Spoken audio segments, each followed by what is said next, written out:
You're live. Yes. How are you? Good. How are you? Okay. So William Friedkin died. Yeah. Damn. How old was he? I think 87? Um, so our live poll was in honor of him, and the options were Killer Joe, Bug, To Live and Die in LA, Deal of the Century, and The French Connection. Mm-hmm. It was kind of a close race between Bug, To Live and Die in LA, and The French Connection, but The French Connection won. Deal of the Century got no love.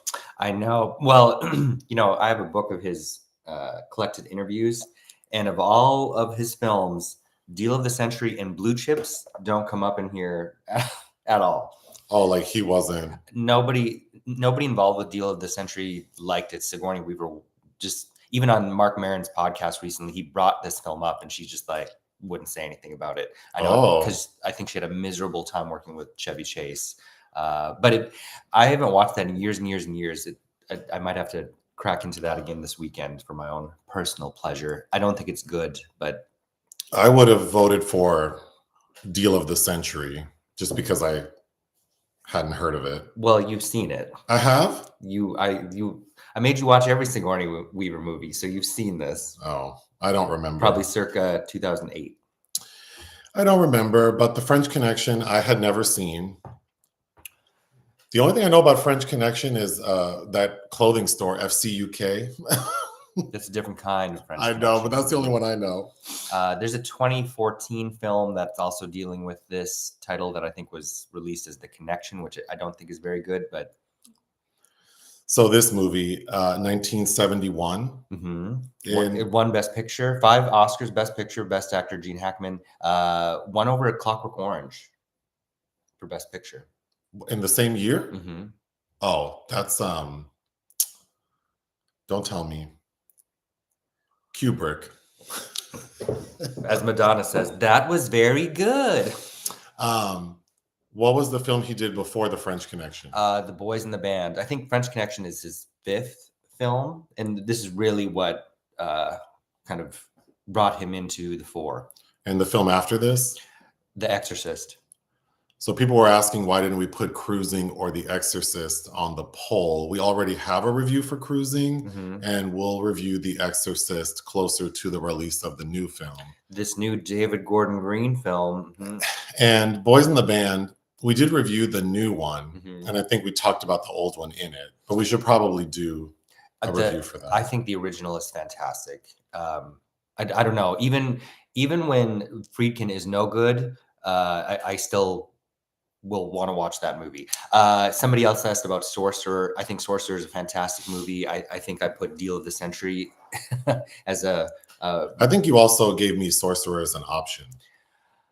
That sounds right. Also, Roy Scheider. That is a remake of Wages of Fear. It was a big flop at the time, but that is such a good movie. I think that ranks up there with a Herzog film like Fitzcarraldo with how that looks and how it came together. But yeah. The French Connection, a pair of NYPD detectives in the Narcotics Bureau stumble onto a heroin smuggling ring based in Marseille, but stopping them and capturing their leaders proves an elusive goal. So Gene Hackman and Roy Scheider play these 2 NYPD detectives. Popeye Doyle and Buddy Russo. Respectively. And they are just out in these streets, busting heads, trying to, like, I guess, crack down on drugs. They're very aggressive. A lot of racial epithets from Gene Hackman. But The French Connection comes from, in Marseille, there is this drug cartel guy who wants to smuggle, go ahead. Played by Fernando, right? Wants to smuggle $32 million worth of heroin to the US. And he's going to do so by hiding them in a car and then shipping it under the guise of this famous French actor, saying that it's his car, and because he's famous and he's like affiliated with the consulate and there should be no questions asked. Unfortunately for them, Gene Hackman and Roy Scheider are out in these streets and they are surveying some people and they discover that a big shipment is coming. So they put the pieces together. The shipment gets to the US, but the people who are shipping it realize that the police are hot on their tracks.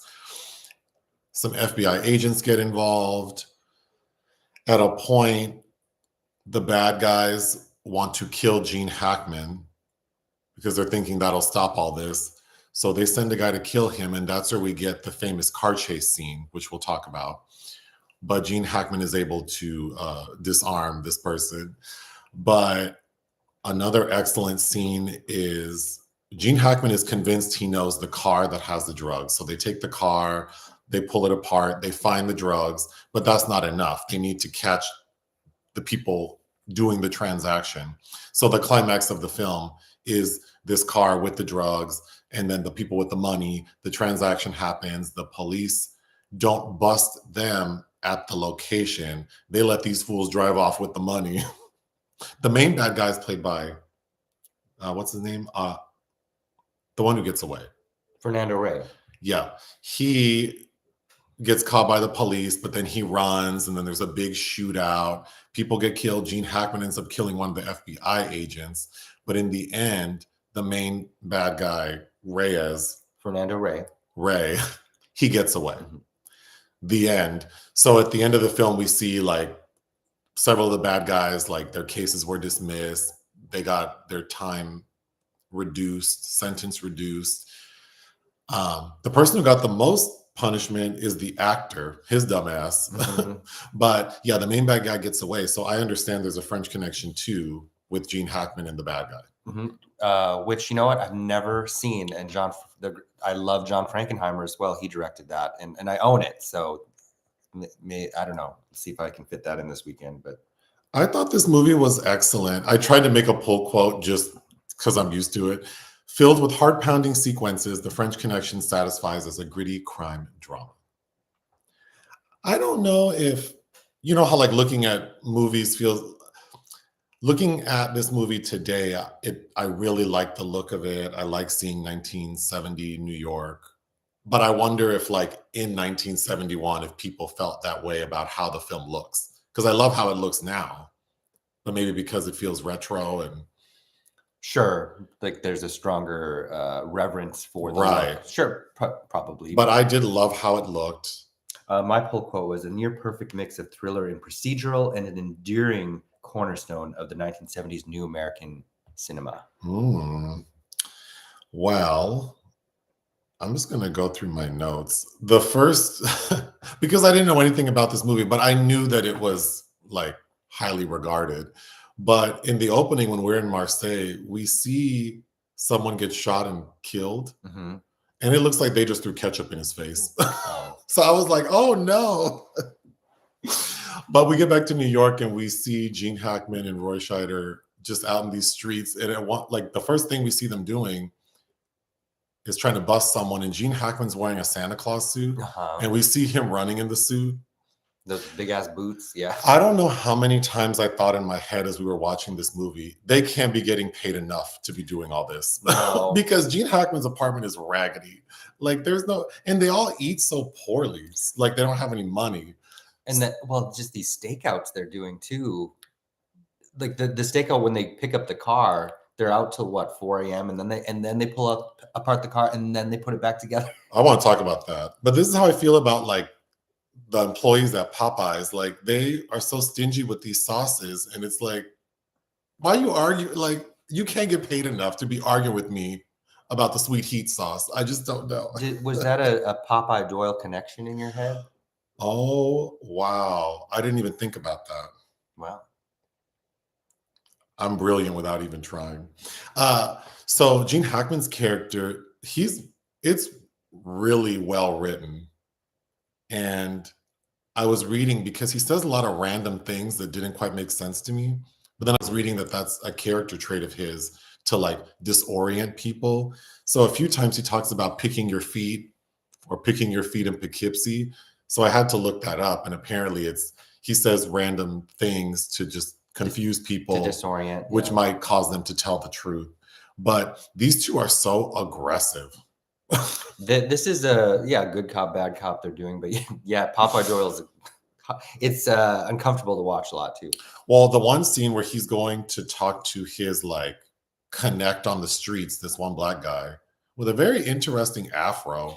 I don't know if people know, but he had like the full afro kit, but then he had a piece. He also had just gotten slammed into the wall. I know, but that didn't make sense that he had a little stalagmite. Like, hey, I don't know. He had some overhang, but he had some overhang. But anyway, they walk into that bar with all Black people in there, and they are just wrecking shop, taking all these people's drugs, making a milkshake out of them. So disrespectful. Yeah. And then the one guy who he's really beating up and throws into a bathroom, I'm like, oh my God, he's going to kill him. And then we find out that's his connect. So then they're talking more friendly. And then he's like, okay, where do you want me to hit you? And then Gene Hackman punches him in the face and throws him outside. It's too much. I think my favorite sort of like moment in the film, not like a full scene, but just a moment, is there's a point where Gene Hackman's like watching some people in a restaurant, and they're in like this fancy fine dining restaurant, and he's across the street drinking some beverage, and we just get a random shot of him like pouring out his beverage like bleh. I thought that was really cute. Yeah, because the cinematographer zooms in on him. Oh, there's so many good scenes. So when that like scientist for the drug dealer is testing the heroin, the one with that little rotten tooth. Yeah, he has a dead tooth. That was really good because it was tense, like because as the temperature is going up and he's talking about the purity, and then when he tells them like this is like the best stuff I've ever tested, and then the boss is like, well, here, you can take some. And he tries to take the big bag. He's like, nah. He's like, no, you take that little bag. Which is pretty good payment because almost no one probably got the purest cut of that shipment. Well, no, they're cutting that thing a million ways. Oh yeah, it's interesting. They said they were breaking down how much money they're going to make off of that, and how many years it's going to take to cut all that and sell it. Is I'm in the wrong business. Mind-boggling. Yeah.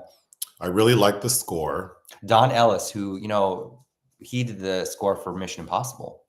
The first one. The television series. Oh, the television series. That famous, that's been recycled over and over again, clearly. But I like that it felt, it almost felt like it was being played like in the scene. It felt very live. Like, I really, really like that. Okay. Another really good scene is that damn subway scene where he finds the Reyes guy, Fernando Reyes, who knows he's being tailed, and they're going in and out of the subway car, and I thought that was excellent. It's good, but Ray first goes into the subway and then goes out another way, and that should have been, to me, a signal to Popeye Doyle that it's like he knows he's being followed. Yeah, Gene was slipping because I thought immediately, oh, he's onto you following him. But the best part of that scene is Gene goes to get because he's trying to be discreet, so he goes to get a snack, and there's a little kiosk that's selling grape drink. Yeah, it is like purple. Is it grape drink? Yeah, it's grape drink, and then but it looks like it's in some sort of like lava lamp. I thought that was really cute, and a candied apple. What a thing to order when you're working on something like this. Oh my gosh. Another good scene when Gene is being shot at by that sniper and they shoot that lady pushing the stroller. I was like, oh my God. Oh, and Gene Hackman's so good in this because you can just see he's mad. I think he's like perfect in this. Like his performance is perfect because I really felt that this man was really like just so hungry to catch the bad guy. Oh yeah. Okay. The scene where they tear up that car is so good because I could as watching it, I felt like this is getting exhausting. Y'all ripped apart this entire car. The poor mechanic is like, and then when he goes, well, I ripped apart everything except the rocker panels. And he's like, man. And Gene Hackman looks at him like, what? And then they find it. Okay. The one part of the movie that really confused me was, even though that scene is so good, because while that's happening, we see the French actor and his assistant at the impound lot trying to get the car. And they're just like, where's our car? They keep giving us the runaround. We're told they've been there for 4 hours trying to get this car. I couldn't believe they tore that car up like they didn't care. Yeah. And then when they return the car, it's in pristine condition. Yeah. Pristine condition. When I take my car to get serviced, it doesn't come back looking that nice. I found that like kind of hard to believe that they did that in 4 hours. They took that car apart like that, and then they give it back, and it's like no one detected that anyone had messed with it.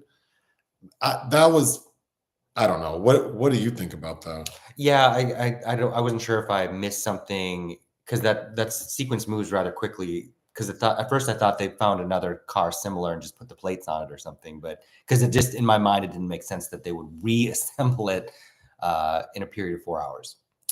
Then I was so disoriented because I'm already confused about the car, and then I'm thinking, oh, is that not the same car? Because I swore the car they were tearing apart was like a lighter color, like a lighter brown, and then the car we see is black, right? Mm-hmm. I was confused, but apparently, like reading about the movie, that is the same. It's supposed to be the same car. And then they let the car get to the spot, and I'm like, okay, they're gonna bust them before they get the drugs, which I guess wouldn't have made sense. So we see them get the drugs, they exchange the money, and then I'm thinking, oh, for sure they're gonna bust them. And they don't, they let them drive off. I was confused by that too. Wouldn't they want to bust everyone, not just the main person? So that was a little. But they had them trapped in that. Well, just the main guy though. The other ones they could have easily gotten away. Then they have that huge barricade at the bridge because they're expecting this car to come over the bridge. And then of course the bad guy tries to get away by going in reverse. And there are no cars behind them. I don't know. I felt like that whole operation was a little confusing to me. It's very well done, but the logistics of it were confusing. That's all I have. I thought this movie was excellent. Yeah, I agree. What would you give it? 4.5. I would give it 4 out of 5. But yeah, it was a little. It took me a minute to get into it. Like it kind of felt like all over the place. And even though I know it's all going to be brought together, I felt like it was not a rough start, but it wasn't the strongest start. And then, yeah, just about the car, I was a little confused, and I was a little confused about their like apprehension, logistics, whatever. But the ending when Gene Hackman shoots that FBI agent, I mean, he is like determined. He didn't care he shot another law enforcement agent. Yeah, he doesn't miss a beat. He's like, I know what's his name is in there. Yeah. And you know, it's like he looks at Roy Scheider like, and you're not going to tell anybody you're my partner. Yeah. We didn't talk about the car chase scene. Oh my gosh. That's right.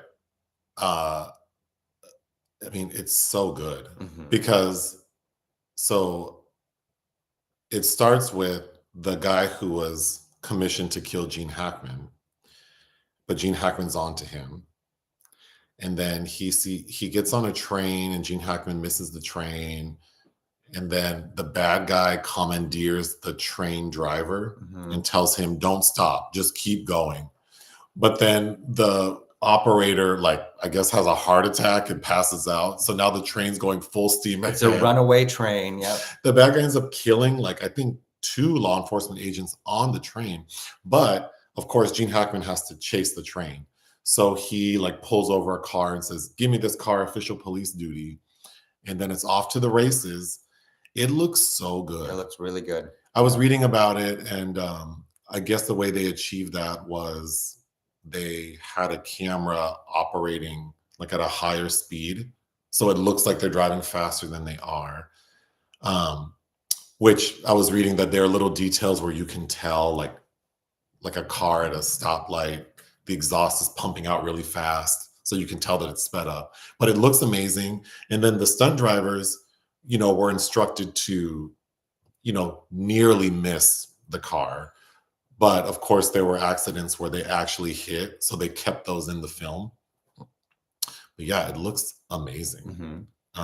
Yeah. And I mean, this is hot off Peter Yates' Bullet, which also has a very famous car chase scene with Steve McQueen from '68.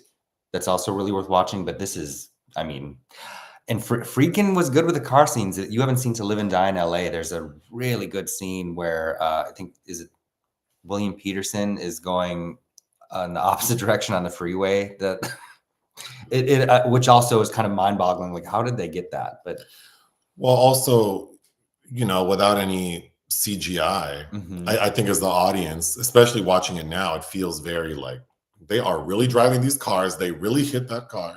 There was a show called Chips. Yeah. When I was a kid, I think I was watching reruns of it. I wasn't watching it live, maybe, but even those chase sequences look so good because they would this is in when you could shut down the freeways in LA, and it just looked so, yeah. These practical scenes are really impressive. But yeah, no, I was bummed to hear that he died Monday. In fact, you had to tell me because I wasn't on my phone, and I'm sorry I had to break the news to you. You're like, oh, we should talk about The Exorcist the weekend because he died. And I'm like, you're like, no, why? Who? Like, no, we're gonna have to rewatch that again soon anyway. But he has a new movie. He has his first movie, the Cane Mutiny Court Martial, which is taken from a segment of the Cane Mutiny that Robert Altman also made a TV version of in the late 80s. But this is his first film since 2011's Killer Joe, which is so good. And I know Killer Joe's good. Killer Joe is so good.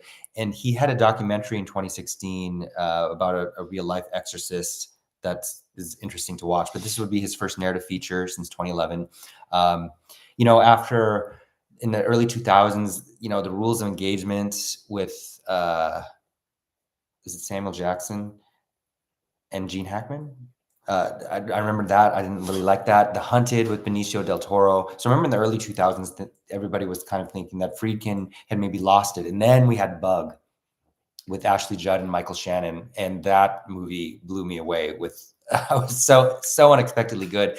And I part of it is because of Tracy Letts, the screenwriter, playwright, who also wrote Killer Joe. But I had wished that those two had continued on making some more, but can you think of some? Oh, Gene Hackman has so many great performances. Yeah. So I know he's in Heartbreakers. He's in that movie where he's like a surveillance person. The Conversation we talked about. Conversation. What are some other Gene Hackman movies? Royal Tenenbaums is really good. Okay. Oh God, he was in a lot of fantastic movies. But his second Oscar win, of course, is must-see viewing. Unforgiven, with Morgan Freeman and Richard Harris. What year is that? 92, Clint Eastwood. It's a thriller? It's a Western thriller. Oh, Western. Francis Fisher. That won Best Picture as well. So both of Gene Hackman's Oscar wins were also Best Picture winners. But, oh, wow. So I should probably watch Unforgiven. Yeah. I Never Sang for My Father was another Oscar nod for him. He did this. Not everything is great, but I forget the title of it. He did this romantic comedy with Barbara Streisand. In the early 80s, that's really painful to watch. But my biggest memory of Gene Hackman is in Heartbreakers, that chain smoking billionaire. William Tenzi. All his scenes with Sigourney are fantastic. That movie's really underrated. I could watch that movie. That's a movie you could have on all the time. watch, yeah. Clara says we're so handsome. Thank you. I was like, is this movie about the French Connection perfume? That's something I would say. I guess I need to watch The Sorcerer. Just Sorcerer. Oh, Sorcerer. Roy Scheider. Well, that movie we reviewed with Liam Neeson is also kind of it's The Wages of Fear, the Henri-Georges Clouzet film with Yves Montand, I believe. But remember Black Ice? With Liam Neeson. I like that movie. That's also kind of... I did like that movie. Oh, yeah. What's the movie it's based on? Wages of Fear. Wages of Fear. Gene Hackman's still alive. They just recently, some paparazzi took pictures of him. He's like in New England somewhere, or like the Hamptons, and he was driving he was like in the drive-through of some fast food restaurant, and he looked very thin. I'm assuming his health is not the best. Or wasn't the best. Well, his last movie was, he went out on, it's like if he had just stopped a year before with Heartbreakers and Royal Tenenbaums, but then he did Welcome to Mooseport.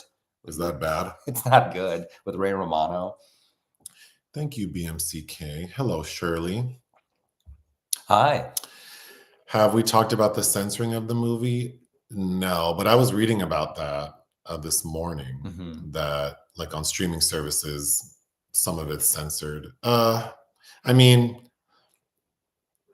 I don't I don't think it makes sense to, I don't know. I guess that's a complicated issue, but so I don't want to say like it never makes sense, but in most cases, I don't know why we would. I mean, this is how it was done in 1970, 71.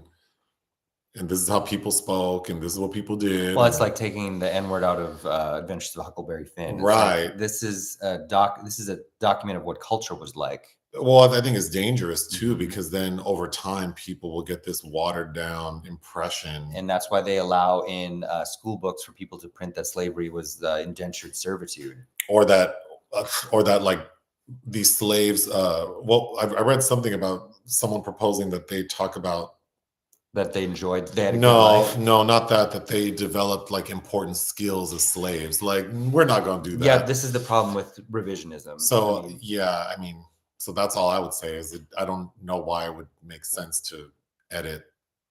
I agree. I mean, because is Popeye Doyle a hero? Not necessarily. You should, the way he's talking, the way he's treating these Black people, it should make you uncomfortable. Well, and it read to me like that's probably how these cops were at this time in this environment doing this thing. So, I also didn't think he was a hero, but that's part of the conversation. Like, I'm sure some people think like, well, sometimes you know, because like he goes into that one bar and like busts all these people up, but they did have drugs on that. Like, you know, I mean, it's not right by today's standards. You could not just walk in without warrants and search people without cause. But that, you know, so it is tricky. And then you rewind 50 some years and it's like people didn't care about that shit. They didn't respect those people to begin with. And then when they know you have drugs on you, or they're like 99% sure you do, and every time they bust people like these people, they have them, you know. What's messed up is I think at the time he was probably viewed as one of the nice ones, because he does have some modicum of respect for one that he still has to punch point blank in the face. So it's like, it's problematic, but it's, I guess, authentic. Yeah. Joseph is a man of culture. Sweet heat is the elite sauce at Popeyes. Ooh, I mean, yeah, Popeyes is good. I'm trying to watch how, like, eating a lot of fried foods doesn't agree with me anymore in my old age. Why does no one point out how Training Day has a thin plot, doesn't take itself seriously at all, about its subject of police corruption? I remember enjoying that movie. I remember enjoying Denzel in that movie, but I don't remember. I remember much about it. I haven't watched it since it came out, and I should rewatch that because I also own that. But David Ayer, probably his shining hour as well. I remember being perplexed as to why Ethan Hawke also got an Oscar nod for that movie. But yeah, I think it's trying to play homage to something like French Connection, like countless films after it came out. But I'd be curious to rewatch it. But I also remember thinking people were holding it in such reverence that I don't know that it deserved. But the French Connection too, I'm reading this spoiler bit. It looks interesting. I would watch it. I own it. I'd love to. Yeah. Oh God, I just froze again. I'm brilliant without even trying. You don't agree? Of course I agree. That's why I'm still here. 15 years.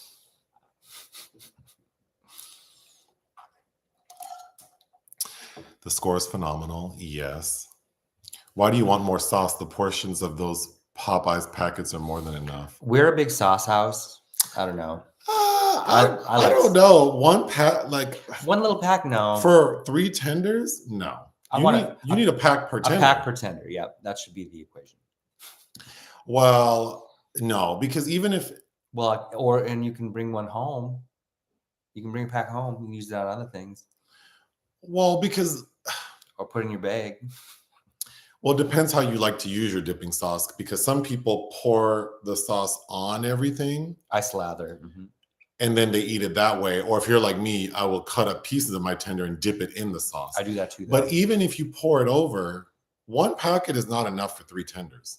That's going to be some thin drizzle. I mean, that's like chicken nuggets. I need more than one little tablespoon of barbecue sauce for 6 nuggets. I mean, 6 nuggets for one that's a little thin for sure. Mm-hmm. But yeah, 1 sweet heat for 3 tenders? No.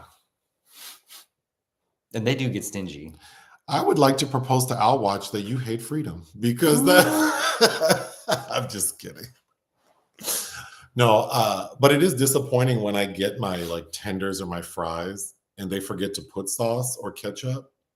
Then I don't even want it. Oh, and don't give Joseph shoestring fries. Oh my God. I hate shoestring fries. But then you can make like a fry salad. Oh, that's like eating hash browns with your burger, right? Sure, but I don't. Ugh. Now I'm in a bad mood. French Connection launched 100 cop shows for TV. I love Gene as Royal Tannenbaum. And Lex Luthor. He's Lex Luthor. He sure is.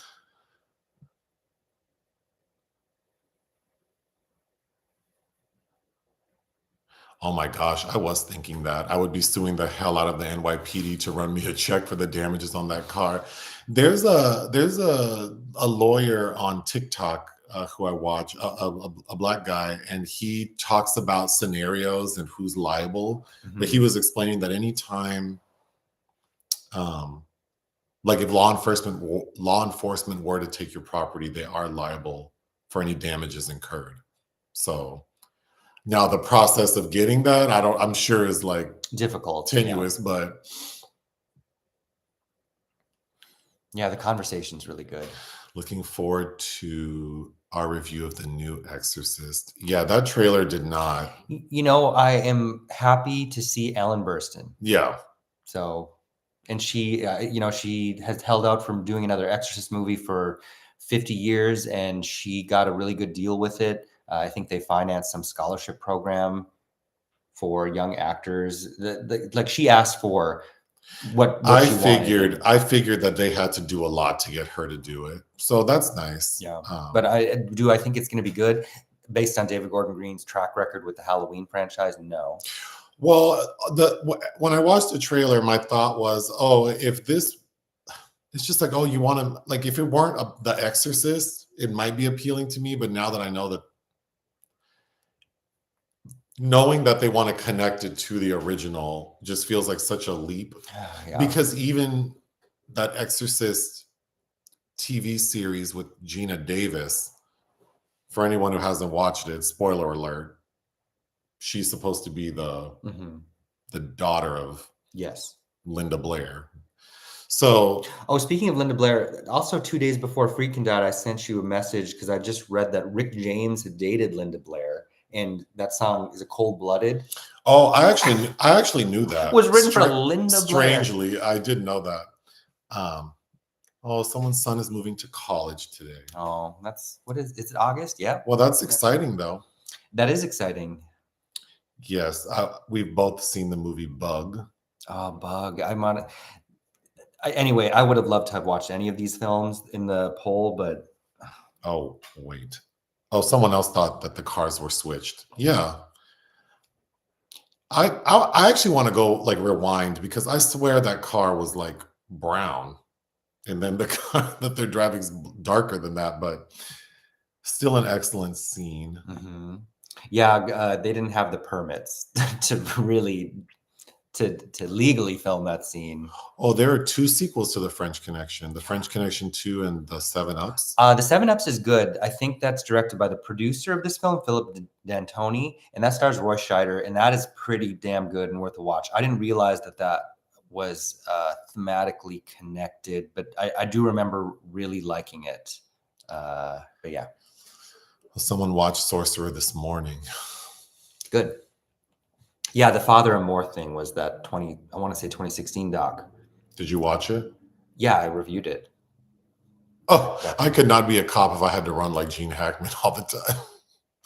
I just they're like literally I thought like 10 times they are not getting paid enough to be doing. Well, because then it feels like, oh, you have like a personal it feels kind of personal, like you want to take down these people or a group of people, Mhm. like, and then when you combine that with like inherent racism, and that's what makes it scary is like people really think they're like crusaders and they want to take down entire communities because they have this thing. I'm just doing my job. Like, I'm not out here trying to destroy everyone's life. Like, yeah, that's what's creepy about, I think, especially Gene Hackman in this movie, is Mhm. that the passion with which he was really trying to like do something transcended him just doing his job.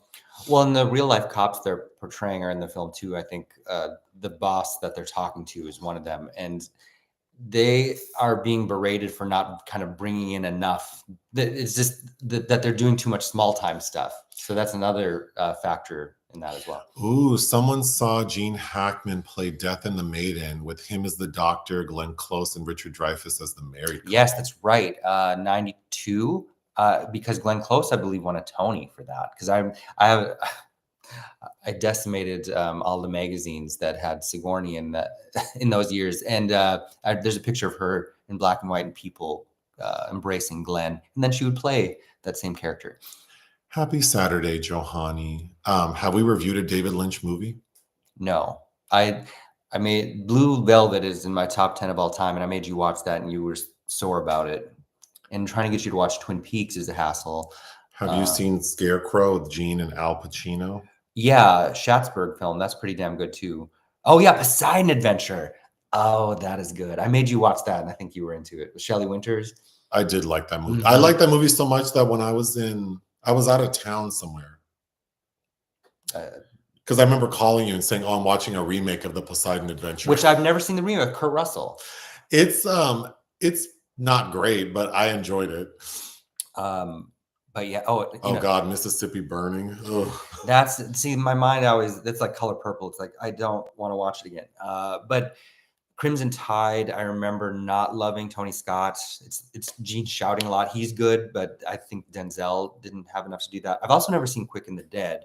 Sam Raimi always talks about how hard it was to work with Gene Hackman in that.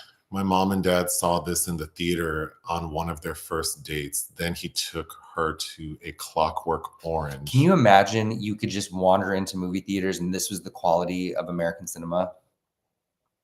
Imagine. Like, thank you, Six well, Strings. Clockwork Orange is not American. Oh, It's a British film, technically. sorry, I was saying thank you, Six Strings. Gene and Will Smith and Enemy of the State. Have I seen that? I have, and I remember watching it with my dad, and he didn't like it. I remember loving it. 98, that's a Tony Scott film, and it kind of, I remember my dad kind of laughing about how the level of surveillance in that, but it's pretty prescient, really. I think A Pack Pretender is controversial. Well, the other thing too is I don't eat food like that. I mean, I don't eat the best, but like I'm not eating Popeyes or we used to live next door to a Popeyes for how many years? 3? Yeah, and how many times did we go? Well, sometimes we'd go and they had been downgraded to a B, and so then we had to change plans. Yeah, I'm not eating at a B grade restaurant. A B Where did we grade go recently that it was B and we had to walk smooth out? Galanga. Oh, there's a popular Thai restaurant. Is it popular? Well, maybe not. I don't. Well, we used to live across the street from it in West Hollywood, Galanga Thai, and we would go a lot when we lived there. And then we went like a month ago. Yeah. And I was like, and it was like a Saturday night, or don't you remember that nail salon behind there where it seemed like happy endings were also happening? Oh no, there were. And then there's that like men's spa next door that also has like. Oh, I didn't realize that was. They're not just giving massages. Oh, I didn't realize that. But it was like a busy night, like a Friday or Saturday, and we needed to eat dinner. And I should have known something wasn't right because I had like VIP parking. Like we parked right in front of the restaurant, get out of the car with confidence. And then I think you noticed it. You were like, you're not going to like this. Ugh.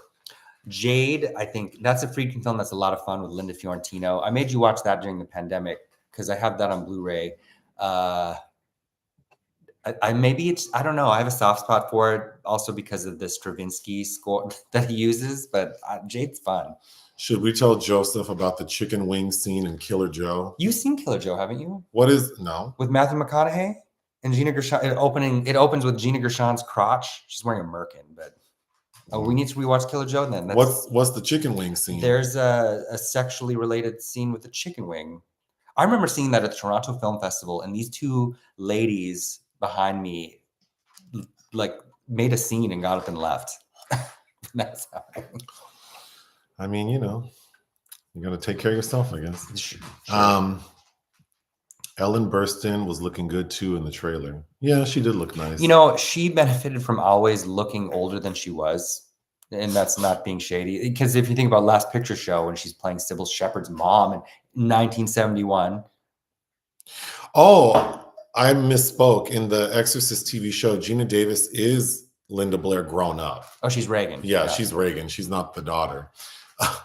Even old people love money. Waffle fries? Oh, I like waffle fries. Mm-hmm. I want to be able to hold it in my hand and dip it.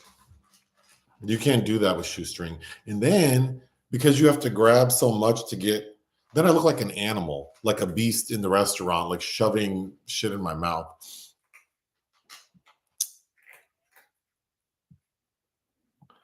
My mother-in-law, while driving, was hit by a cop car while they were chasing someone. She got a huge settlement. Oh, that would that'd be okay. I'd let that happen to me. Go for it. Does Nick have a Goodreads account? No, but that is a good idea since that's all I really basically post on Instagram is what I'm reading. But that would be a good. Right now I'm reading Cast by Isabel Wilkerson in anticipation of Ava DuVernay's film adaptation.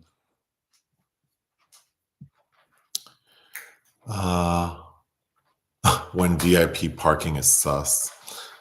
Have you seen Stranger on the Beach? Stranger on the Beach. Or do you mean Stranger by the Lake? Stranger by the Lake, the Girardi film is excellent. Or Female on the Beach with Joan Crawford is a lot of fun. The Birthday Party, yeah, that's Pinter, Robert Shaw. I find it funny. There was somebody that's hired me to do several Q&As throughout the years in LA. That's a relative of Robert Shaw. Oh. Which I always feel like I want to talk to her about her dad. I mean, Jaws, as a child, Jaws was, Quint was somebody my dad imitated all the time. It's just Wait, who is her dad? Robert Shaw. And who is he? In Jaws, he owns the boat. Quint. Oh, I do know that. Yes, I remember. Have you seen Polite Society? No, I haven't. What's your favorite snack at the movies? I don't really. When we're at a press screening, get free popcorn, I'll eat it. But I don't actually love popcorn. I don't love it. Whenever we get it, I have to be really hungry to make a dent in it. Yeah. Half the time we don't even take the popcorn. But if we do, I'll eat like a little bit. I think that we're both averse to the price. What we'll do usually is if there's a store nearby, we'll go get snacks that we would like, which is usually, there's this like sugar-free licorice I found that I really like. You like it, yeah. I'll eat that whole damn bag. It's usually some kind of licorice or gummy bears I like. Ideally, I would want like liquor. So like a can of wine and like a gummy type thing.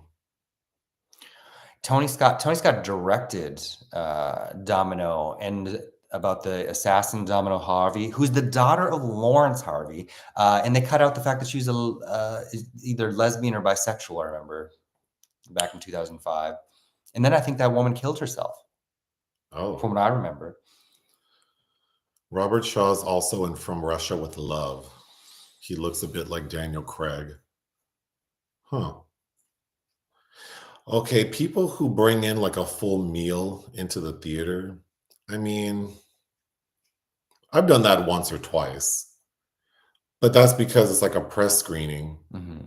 And like there's just no time to eat. Like, because these press screenings sometimes are at weird hours, like 6 o'clock. So it's like, well, I don't want to eat dinner at like after 8. And then it's like if I'm working and then I have to rush to go see a movie, then I'll bring in. But it's been it's been a minute since I've seen someone eat like a full meal in the theater.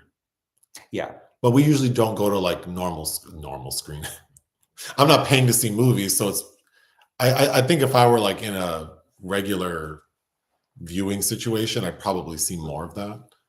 Oh, actually, because when I went to go see 80 for Brady again with my mom, so we paid to go see it in like Downey, in this old raggedy ass theater, people had like full, like a cooler, like a tray out with like making tacos, and they had like beer and it smells. So that's like kind of inconsiderate, and it's noisy. Yeah. Yeah. But people don't care about being inconsiderate usually. Somebody had said John Borman and Tarantino. Tarantino has a lot to say about all kinds of film related things, but that films shot on digital shouldn't be called films. And I don't know if I agree with kind of closing the parameters of what cinema is to such a degree, because some people, the access to things and changing technology, I just like Tarantino also says that films released on streaming shouldn't be called films because they're making absolutely no impact on the zeitgeist. Some of them have. Alfonso Cuarón's Roma is technically a streaming film. There are examples, but do I think that, streaming, for instance, has allowed for all kinds of other dreck? Sure. But I mean, that's always been the case. There's always been bad films. Did we enjoy the new Little Mermaid? I haven't seen it because I was in Cannes when it came out. You reviewed it alone, and I've been meaning to rent it. It's okay. I wouldn't watch it again, but I thought Halle Bailey was. And that's also why I haven't watched, there's so many things that, yeah. She was, I think she did a great job in the role. But I wouldn't want to watch the cartoon again. I just don't really. We keep getting messages about why didn't we review the Spider-Man? Because I didn't watch it, number one. But I don't know. I don't really, like things that I think are made for children are not like my first. Sure. My preference is to watch like movies with adult themes. Same. Or comedies with adult themes. But anime can have adult themes. It can, but like for sure, like adult comedies and like suspense, thriller, horror would be my go-to. Last on the list would be like animation for children. Like, yes. But the ones I have seen, like Teenage Mutant Ninja Turtles, were excellent. Favorite Bong Joon-ho film? I think I've seen everything he's done. Memories of Murder, I believe his first. No, there's one that I haven't seen. It's an acronym for something, I believe. Anyway, JSA. Yeah, I don't know. Parasite is, of course, great. The Host, I could also watch at any time. I think is a lot of fun. Mother, they're all good. Do you have a favorite Larry Clark film? Well, Larry Clark. Dare I say Kids, even though that's not an enjoyable film. I just realized I've still never seen Julian Donkey Boy, which is Harmony Korine, but also in that period of time with Chloe Sevigny. I snuck 2 large pizzas sideways under my coat and several bottles of Guinness for our revival screening of With Nail and I. That sounds appropriate, though. What is With Nail and I? With Richard E. Grant, kind of these 2 men wandering around that have a very bizarre relationship. It's kind of a black comedy. If I were sitting in a theater and saw someone bust out 2 large pizzas and beer, I would be amused because you really were on a mission. You were watching Hot Ones with the one with Paul Rudd. Paul Rudd brings up With Nail and I as a fantastic film. Oh, lost my spot. Okay. Okay. Have you seen an over-the-top American satire of the 80s called Society? It was directed by Brian Usna. Yeah, Society is a lot of fun. I made my parents watch it when we were in Palm Springs recently. That's where you get the huge mound of bodies and buttholes, and you don't remember? Was I asleep? No, you've seen it because I've watched it more What? than once. I have a really nice Blu-ray version of that film. I didn't put two and two together because we did a guest spot with Jack Ferver recently, and he brought up Brian Usna's son, who's also directed a movie that I saw called Open back in 2014. And I didn't, at the time, I only in that moment did it click like, oh, that's his kid. Brian Usna, I think, also wrote the treatment for Honey, I Shrunk the Kids, which was supposed to be much more adult. Oh. I want to, there's some connection there that I have to re-verify, but yeah. When was the last time Nick watched Welcome? Welcome. He's not sure what Welcome is. I can't even see what the comment is. Welcome. Yeah. Welcome. In my mind's going to Welcome to New York or Welcome to LA, but I see there are other people who like to pee a lot. I think I might be like to or have to. I might be like a tier 1 urinator. Like I have to go all the time. It's really bad. But it's good for mobility, right? You have to move around a lot. I don't stay sitting for long. Mm-hmm. That's true. I do get up and down a lot. Like I'm never at my desk for more than like 30 minutes because I have to pee. You've seen Parasite. Oh, okay. Let me see here. How the heck do we make the number of posts a week that we do? Yeah, it is crazy, isn't it? Have I seen Parasite? Yes, I did like it. Will you be picking any horror films for October? Oh, I'm sure. Oh, maybe all the polls for October should be horror related. Mm-hmm. And then all the podcasts should be horror related. Is your next poll the best actor recuperation? Unless someone else dies. I know, like unless someone else dies, because usually I put the poll up on Mondays. Mm-hmm. So hopefully no one dies between now and Monday. I've actually never seen Hero. Yeah. Oh, someone got into our channel by watching our horror reviews.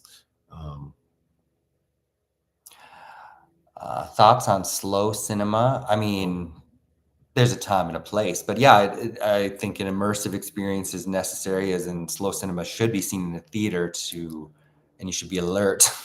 But yeah, I mean, what did I just watch? Bellatar's Berkmeister Harmonies. All Bellatar is slow cinema. That was, I thought, an amazing experience in the theater. I've also seen Satan Tango, which is 8 hours in the theater, and I felt hollowed out inside after that. So, there's a limit, cinema of Lav Diaz. He has that 8-hour film. I'm forgetting the title, Lullaby to a blah, blah, blah. That didn't need to be 8 hours. Can you favorite director who keeps making bad decisions / disappointments? Mine is Andrew Niccol, In Time, the host. Yeah, Andrew Niccol. In Time has its moment, but because Gattaca was the first, which I could rewatch in years and years and years. But yeah, he's consistently disappointing. The host is really bad because that's that dum that wrote the Twilight books.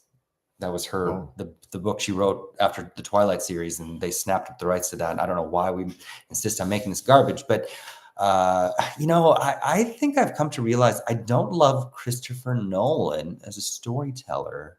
But does that mean he makes bad choices? Did he do Oppenheimer? Yeah. Oh. And maybe it's just because I don't appreciate how it's also dawned on me that he just really can't write women very well. But I'd have to think about that. There's somebody that's a better example. Have you seen The Boys and Girls Guide to Getting Down? No, that sounds amazing. Movie you have rewatched the most? Well, according to Letterboxd, The Room. Tommy Wiseau's The Room. Since 2008. Possession, I watched a lot. Alien. I wore out my VH tape of Aliens. I saved up so long like pennies to get for the Alien trilogy at the time on VHS at this place called On Q at the mall. And I wore out that Aliens tape. I had to take it to a video rental store and they had to perform surgery on it. They had to put like a stint in this goddamn VHS tape. Yeah, I would say, well, for me, it's Prometheus. Oh, God. I couldn't tell you a thing about that movie, and I've seen it 100 times. What about me? What does it mean that I can't give life? What's the movie with Lawrence Fishburne? They're in space. And Event Horizon. Event Horizon, I've seen a million times. I can't remember it. I love that film with Jack Noseworthy, Jolie Richardson. Yeah. Tu Wong Fu, Mommy Dearest. And then there's a movie called GBF. Yeah. Who's the director? Darren Stein. Mm-hmm. Darren Stein did a movie called GBF that I've watched 100 times, and I think it's so cute. He did Jawbreaker. Yes. Mm-hmm. I love Jodorowsky. That, I miss the days where you really discover one of those greats like that and your mind is just opened up. But yeah, Jodorowsky's initial 3, movies that like El Topo kind of caused the midnight movie sensation, right? In the 70s. But Holy Mountain's fun. We actually did a podcast for Santa Sangre, which is technically my favorite. What do you think of Andy Milligan? I'm not sure. Let's take a quick break on the podcast as an indicator of Joseph's bathroom activity. Mm-hmm.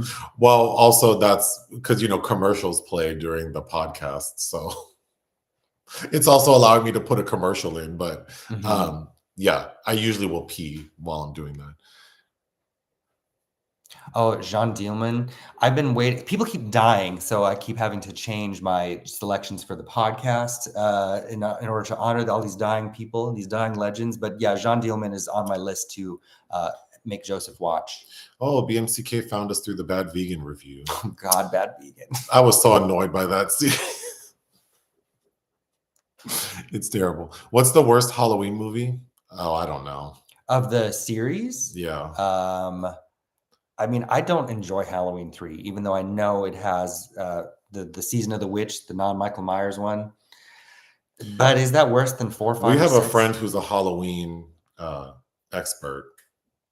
I think Halloween Resurrection's pretty bad. I couldn't tell you. I just know I like the first one. The first, and that's it. No, Halloween 2. I can get down with 2. I don't remember in the hospital when they're playing Mr. Sandman, and I could rewatch it. I guess that's the one where we learn that she's the sister. Oh, a lot of people like the pull quotes we're doing. Thank you. Yeah, that makes it a lot easier for Rotten Tomatoes. Yeah, Gattaca could. Oh, someone says M. Night Shyamalan is disappointing. Yes, that's actually a great example of that. La Belle Noiseuse by Jacques. I'm tearing that up. What's this? La Belle Noiseuse by Jacques Rivette, the beautiful troublemaker. The beautiful noose. Yes, that when Jane Birkin just died, and I picked the movie Dust to celebrate her with on the podcast that week. I was this close to picking that, but that's a 4-hour movie. And Joseph's never seen a Jacques Rivette film. I've seen Out One in the theater, which is, I think I had to do, I think they split up into 2 separate days, because how long is that movie? Which one? Out One. Remember the years and years ago when the Silent Theater, which is now something else in LA, played it. Oh, I don't recall. It took the whole weekend. Yeah. Are there any movies you put on specifically to fall asleep? I have no problem falling asleep. This is true. In fact, if you put you don't even put movies on upstairs because I'll just fall asleep. Yeah. Mm-hmm. And I'm very discreet about it. I just kind of roll over and. You think you're discreet. Well, I know it's obvious because I wrap myself like a burrito. So it's like I might as well just pick something I really want to watch. Once my head is covered, it's all over. I'm like a bird. Mm-hmm. Once like an ostrich. Or no, don't you put the cover with the bird cage? Oh yeah. Mm-hmm. Yeah. Once my face is covered, it's curtains. Let's quiet him down now. Yeah. So I don't need any help. The only thing I need, I don't need it, but since I met you, because before that I didn't, is like a sound machine. Mm-hmm. So like if I'm in a hotel, I'll play like black noise on my phone. Well, now I do brown noise. Apparently that's better. Mm-hmm. Oh, someone puts on. I got lost. Someone puts on any of the Alien movies to fall asleep to. Oh, see, those I'm always like, it's Sigourney. Which room are we talking about? The 2003. I'm talking about Tommy Wiseau. Not Brie Larson. I'm afraid to watch I don't usually watch our reviews. Because I get embarrassed about what I said. Halloween 3 is low-key camp. It is. 8 more days till Halloween. Well, when our friend who's really into Halloween, was it his box set he brought? Yeah. And we watched all of them in 2 weeks? Uh-huh. In anticipation of the 2018. I think that was too much. Well, 4, 5, and 6 start to blend together. Yeah. So I'm not probably interested in doing that ever again, but maybe piecemeal every now and then. I think Halloween H2O has some fun things. Which is the one with Busta Rhymes? Resurrection. That one's bad. That's bad. Is that the one where they have webcams? Yeah. Yeah. I remember that being ridiculous. Because in H2O, though, you get Janet Leigh makes a cameo, and you get little white Michelle Williams, and I think Josh Hartnett.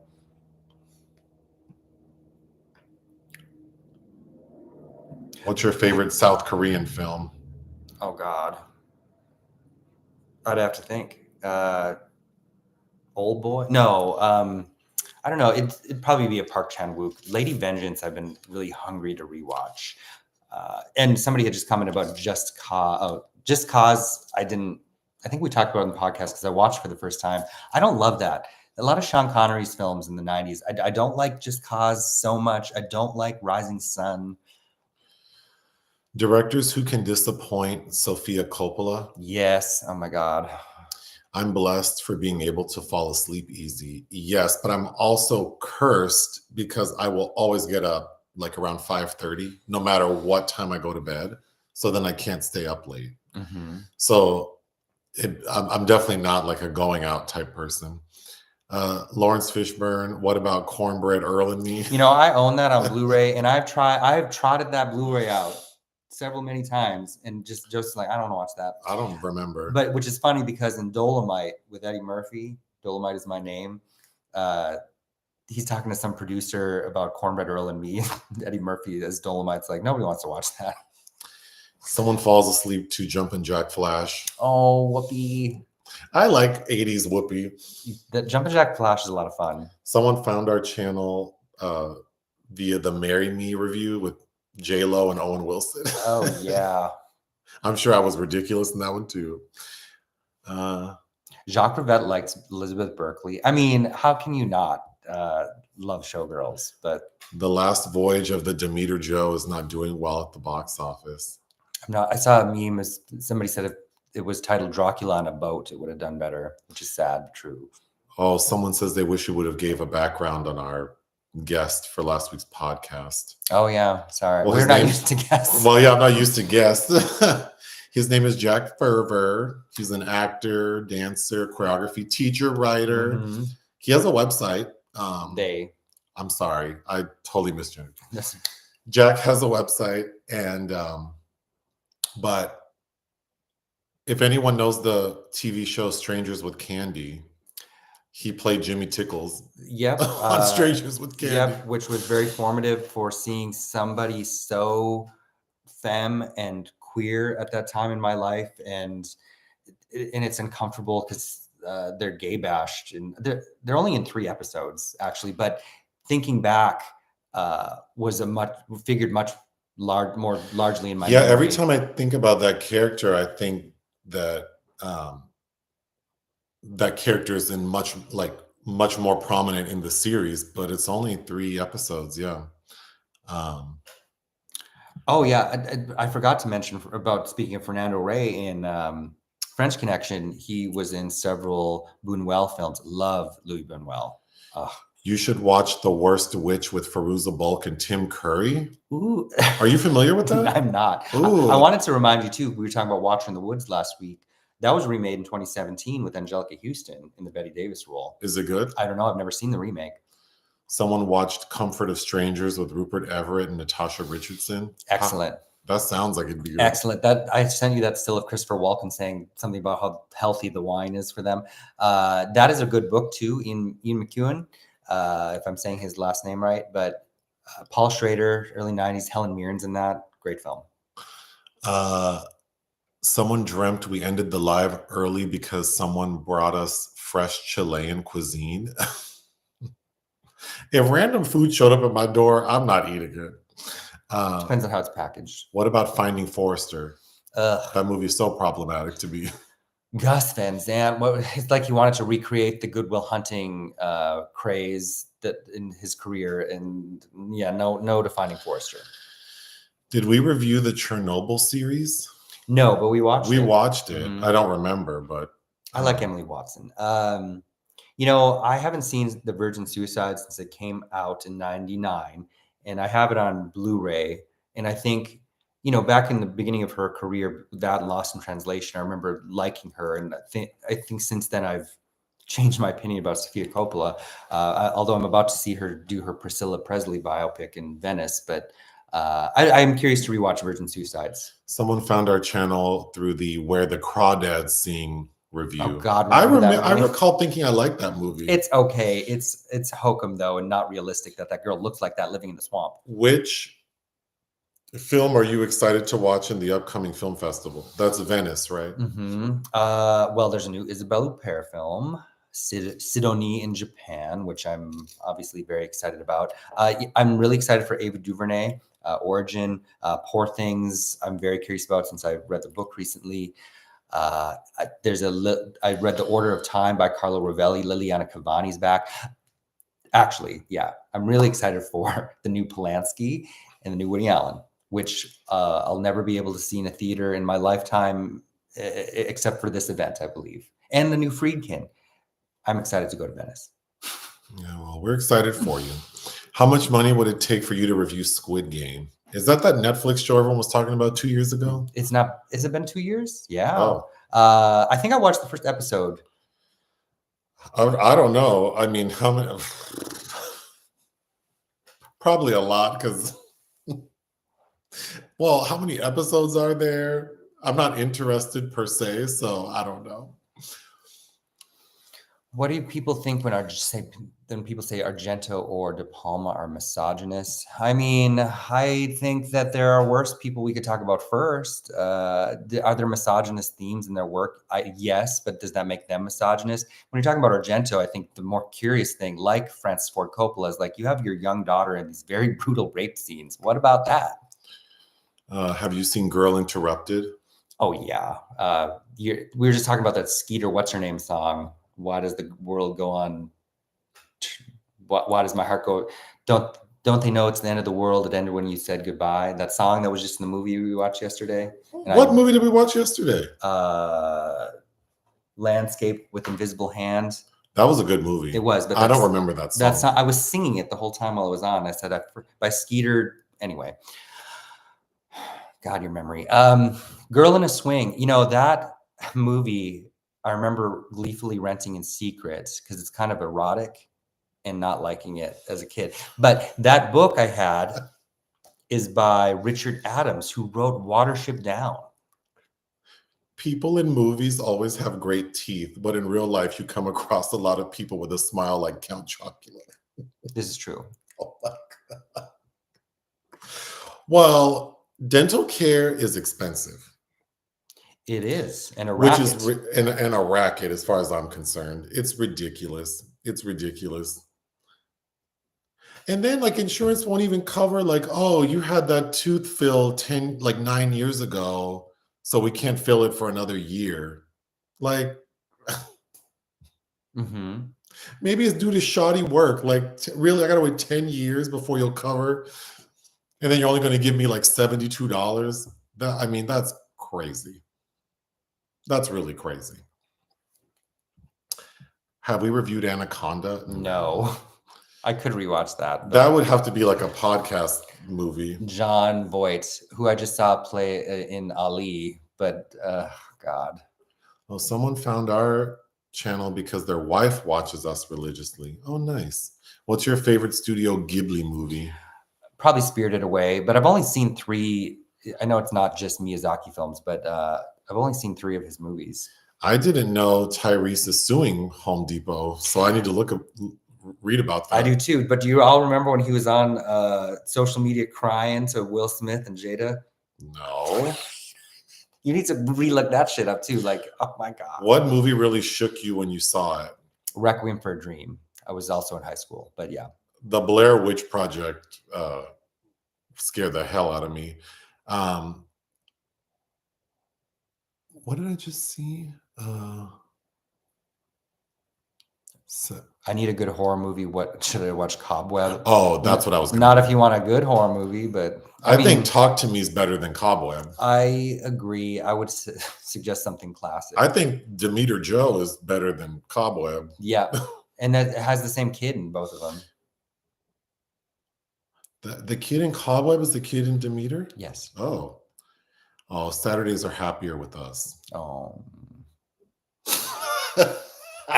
Thank you. Giovanni. I don't want people to think I'm not a nice person. I think I am a nice person. I just don't have a nice face. But you do have a nice face. No, but I make faces that seem like I'm an asshole, but I'm not. Same.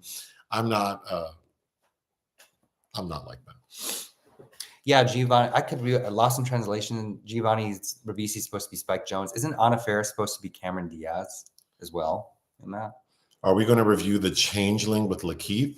There's a remake of The Changeling? I don't think it's a remake. I think because I looked that up. I like Lakeith. That's a series, so I don't know when I'm going to fit that in. Oh, do I like assigned seating at a movie theater? Yes, but only if it's the seat I want. Well, yeah. Well, so I rarely am at because we usually only go to press screenings. So seating is not an issue. Like it's never full. So because I need to sit in the aisle. But yeah, like we had to pay to see Terrifier 2 because my arrogant ass was like, no one's going to be here. So we went to Universal City Walk and we just showed up like we were going to get like prime seating. They sat my black ass in the front row in the middle next to like the strangest people with the most interesting smells. And yeah, there was a small dog that was almost on my lap. So I prefer if I'm paying for something that I can choose my seat. Someone loves my faces. Someone finally saw Hereditary. It's a good movie. It is. Are we going to see Beyonce? No. Unless someone bought me a ticket. And even then, the logistics of just going to a sold out show at a stadium is a nightmare. It's a nightmare. Only for Janet.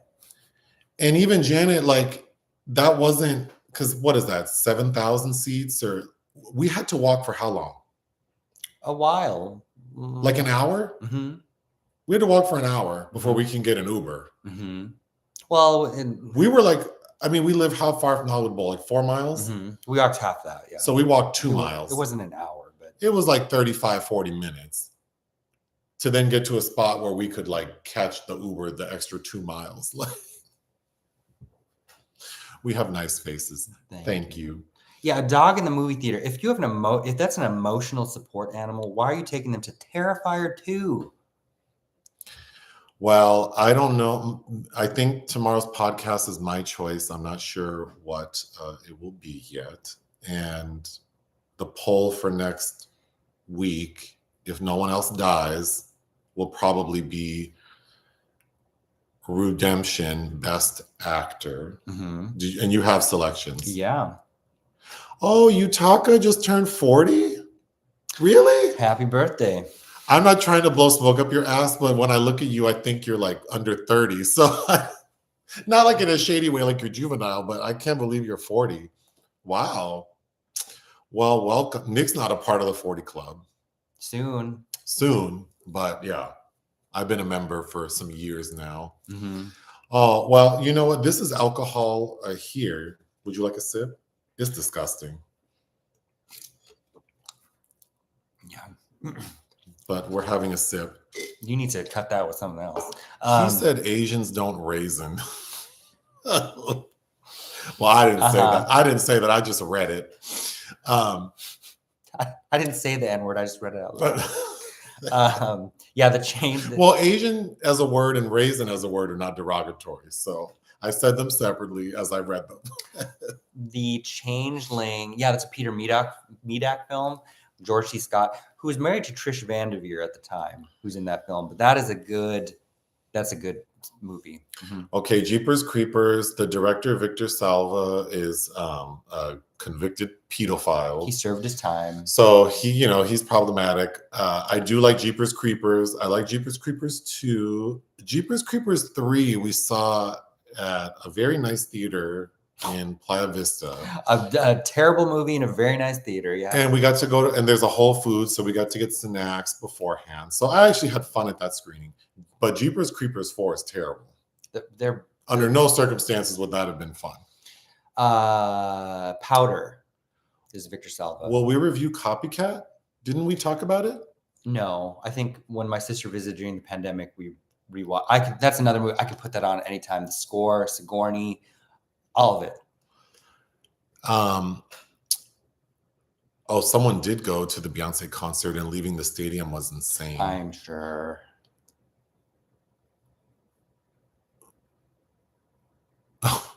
This is.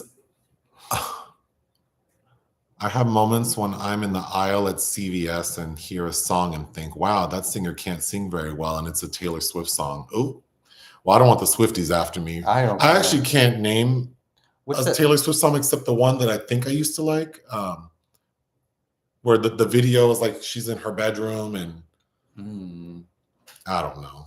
What's that song where all the lyrics are "Take It Off"? Like literally, shake it off. Shake it. Oh my God. That's not a song for me. I witnessed somebody trying to be funny doing that at karaoke, and it's like, whoa. Victor Salva did do Powder. Yeah. We released the podcast on Sundays. We only do videos when it's a Zoom call, because normally we just record without video. Mm-hmm. But like we had a guest, or if Nick and I aren't together, we do it on Zoom. Then I'll release the video. But videos are a lot of work because they're long, and then I have to somewhat edit them. It just takes forever. Yeah, that took you all day. That last video took me like all day. Literally. So that's not going to be a weekly thing for sure until I get an assistant. Mm-hmm. Yeah, Jeepers Creepers was unwatchable.